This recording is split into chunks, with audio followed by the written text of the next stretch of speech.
ಮಂಗಳೂರಿನ ವಿಜಯ್ ಆರೋಗ್ಯ ಕೇಂದ್ರದಲ್ಲಿ ಲಸಿಕೆ ನೀಡುವ ಕಾರ್ಯಕ್ರಮದ ಪೋಸ್ಟರ್ ಅನ್ನು ಮಾಜಿ ಮೇಯರ್ ಅವರು ತಮ್ಮ ಫೇಸ್ಬುಕ್ನಲ್ಲಿ ಹಾಕಿ ಹೆಚ್ಚು ಜನ ಸೇರುವ ಹಾಗೆ ಮಾಡಿ ಗೊಂದಲ ಸೃಷ್ಟಿಸಿದ್ದಾರೆ ಅಂತ ಮಾನಪ ಮುಖ್ಯ ಸಚೇತಕ ಸುಧೀರ್ ಶೆಟ್ಟಿ ಆರೋಪಿಸಿದ್ದಾರೆ.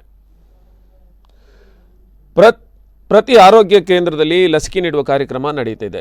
ಆದರೆ ಕಾಂಗ್ರೆಸ್ ನಾಯಕರು ಜನರ ಸಂಕಷ್ಟದಲ್ಲಿರುವ ಸಂದರ್ಭದಲ್ಲಿ ಆರೋಗ್ಯ ಕೇಂದ್ರಗಳ ಎದುರು ಪ್ರತಿಭಟನೆ ಮಾಡಿ ಜನರಿಗೆ ತಪ್ಪು ಮಾಹಿತಿ ನೀಡಿ ಗೊಂದಲ ಸೃಷ್ಟಿಸುತ್ತಿದ್ದಾರೆ. ಕಾಂಗ್ರೆಸ್ ಪಕ್ಷದ ರಾಜ್ಯಾಧ್ಯಕ್ಷರು ಲಸಿಕೆ ಬಗ್ಗೆ ಅಪಹಾಸ್ಯ ಮಾಡಿದಾಗ ಯಾಕೆ ಮಾತನಾಡಿಲ್ಲ ಎಂದು ಪ್ರಶ್ನಿಸಿದ ಸುಧೀರ್ ಶೆಟ್ಟಿ, ಮೊದಲು ಪ್ರಧಾನಮಂತ್ರಿ ಲಸಿಕೆ ಪಡೆಯಲಿ ಎಂದು ಹೇಳಿದ ಮಾಜಿ ಮುಖ್ಯಮಂತ್ರಿಗಳು ತಮ್ಮ ಮನೆಗೆ ವೈದ್ಯಾಧಿಕಾರಿಯನ್ನು ಕರೆಸಿ ಲಸಿಕೆ ಹಾಕಿಸುವುದು ತಪ್ಪಲ್ಲವೇ ಎಂದು ಕಿಡಿಕಾರಿದ್ದಾರೆ.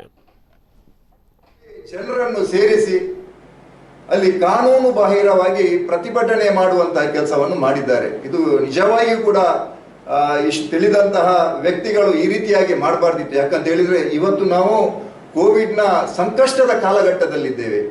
ಬಹಳ ತೊಂದರೆಯನ್ನು ಜನ ಅನುಭವಿಸ್ತಿದ್ದಾರೆ. ಒಂದು ಪೋಸ್ಟ್ ಹಾಕ್ತಾರೆ, ಎಲ್ಲ ಏನೋ ನಾಳೆ ಇಂಥ ಕಡೆಯಲ್ಲಿ ಕೋವ್ಯಾಕ್ಸಿನ್ ಇದೆ, ತಾವೆಲ್ಲರೂ ಕೂಡ ಬರಬೇಕೆಂಬುದಾಗಿ ಪೋಸ್ಟರ್ ಹಾಕ್ತಾರೆ. ಏನೋ ವಾಟ್ಸಪ್ ಇರ್ಬೋದು, ಫೇಸ್ಬುಕ್ ಅಲ್ಲಿ ಪೋಸ್ಟರ್ ಹಾಕುವಂತ ಕೆಲಸವನ್ನು ಮಾಡಿದ್ದಾರೆ. ಅದನ್ನು ನೋಡಿಕೊಂಡು ಬಹಳಷ್ಟು ಜನ ಅಲ್ಲಿ ಜನಜಂಗುಳಿ ಸೇರ್ತದೆ.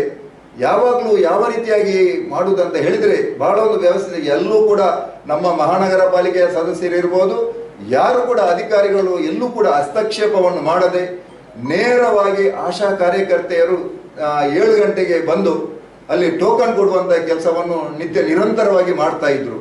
ಹಾಗೆ 200 ಟೋಕನ್ ಸಿಕ್ಕಿದೆ, 200 ಜನರಿಗೆ ಲಸಿಕೆ ಇತ್ತು, 200 ಜನರು ಮಾತ್ರ ಅಲ್ಲಿ ಬಂದು ಅಂದ್ರೆ ಅದಕ್ಕಿಂತ ಜಾಸ್ತಿ ಇದ್ದವರು ಆ ಒಂದು ಟೋಕನ್